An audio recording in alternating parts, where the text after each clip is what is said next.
Halo semuanya, angka upah minimum atau UMR buat tahun 2026 udah keluar nih. Tapi, tunggu dulu, ini bukan sekedar deretan angka di tabel yang kaku loh. Di baliknya, sebetulnya ada sebuah cerita tentang gaji kita, biaya hidup, dan ya, denyut nadi ekonomi negara kita. Hari ini, kita bakal bedah cerita itu bareng-bareng. Oke, kita mulai dari satu angka dulu. Kelihatannya sih sederhana, tapi dampaknya, wah, luar biasa penting. Ini di angkanya, 6,8%. Nah, inilah rata-rata kenaikan UMR nasional untuk tahun 2026. Kedengerannya lumayan kan? Tapi, apa sih sebetulnya arti angka ini buat lebih dari 130 juta pekerja di Indonesia? Apakah ini beneran cukup? Apakah ini udah adil? Nah, buat ngejawab pertanyaan-pertanyaan tadi, yuk kita coba pakai kacamata yang sedikit beda. Gimana kalau kita nggak ngelihat ini sebagai data ekonomi yang kaku, tapi sebagai sebuah drama? Iya, drama. Lengkap dengan tokoh, konflik, sama alur ceritanya. Justru lewat cara ini kita bakal coba bongkar maknanya lebih dalam. Oke, untuk bisa melihat cerita di balik angka-angka ini, kita perlu alat bedah yang pas. Dan alat kita kali ini adalah elemen-elemen dasar cerita fiksi. Yup, bener banget. Persis kayak yang dulu kita pelajarin di sekolah pas pelajaran bahasa Indonesia. Yang pertama ada tema. Ini tuh ide besarnya atau pesan utama di balik sebuah cerita. Dalam drama UMR ini, temanya jelas banget. Perjuangan yang gak ada habisnya untuk mendapatkan upah yang layak dan stabilitas ekonomi. Terus, setiap cerita kan butuh tokoh. Mereka ini individu atau kelompok yang bikin ceritanya bergerak maju. Coba deh kita pikirin bareng, siapa aja sih para pemain utama dalam drama kenaikan upah ini? Tentu aja, nggak seru kalau nggak ada konflik. Inilah inti masalah atau pertarungan yang bikin cerita jadi menarik.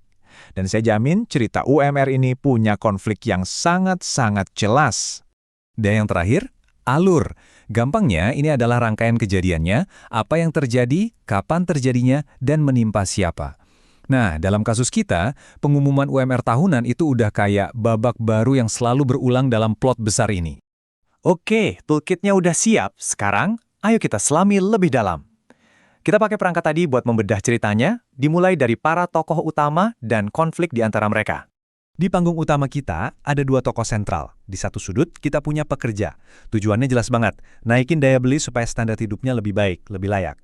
Nah, di sudut lain, ada pengusaha yang juga harus pinter-pinter jaga biaya operasional biar bisnisnya tetap sehat dan berkelanjutan. Dua kepentingan yang, secara alami, berhadapan inilah yang jadi jantung dari konflik di cerita ini. Dan konflik ini bukan main-main loh, taruhannya tinggi banget. Seperti yang bisa kita lihat menurut Undang-Undang Ketenagakerjaan, kalau sampai ngabaikan UMR, akibatnya bisa sanksi pidana, penjara, dan denda ratusan juta rupiah. Ini menegaskan kalau aturan main dalam drama ini tuh bener-bener serius. Sekarang, setiap cerita kan butuh panggung atau latar ya, dan cerita yang sama bisa terasa sangat berbeda tergantung di mana kejadiannya. Mari kita lihat gimana latar ini ngebentuk kisah UMR di negara kita. Kita masuk ke elemen berikutnya, latar atau setting.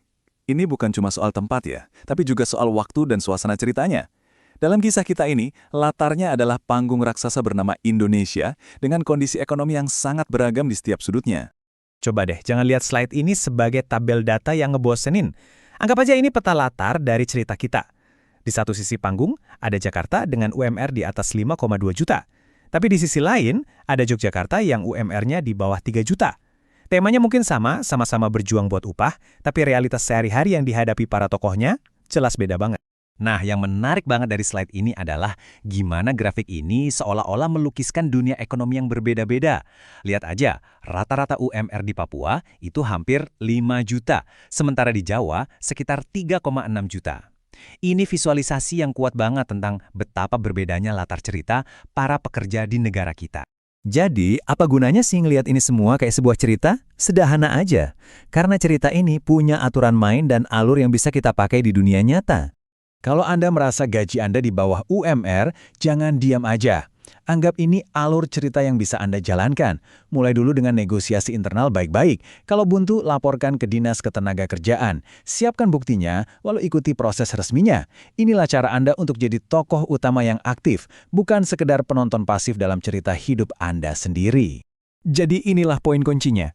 Angka dan data ekonomi itu nggak pernah abstrak atau dingin. Di balik setiap persen, di balik setiap rupiah, selalu ada sebuah kisah. Kisah tentang manusia, tentang perjuangan mereka, dan tentang panggung tempat mereka hidup. Sekarang peralatan ini ada di tangan Anda. Anda jadi tahu cara mencari cerita di balik deretan angka. Pertanyaan terakhir dari saya, kira-kira cerita apa lagi yang bakal Anda temukan di data-data lain yang ada di sekitar Anda? Terima kasih sudah menyimak.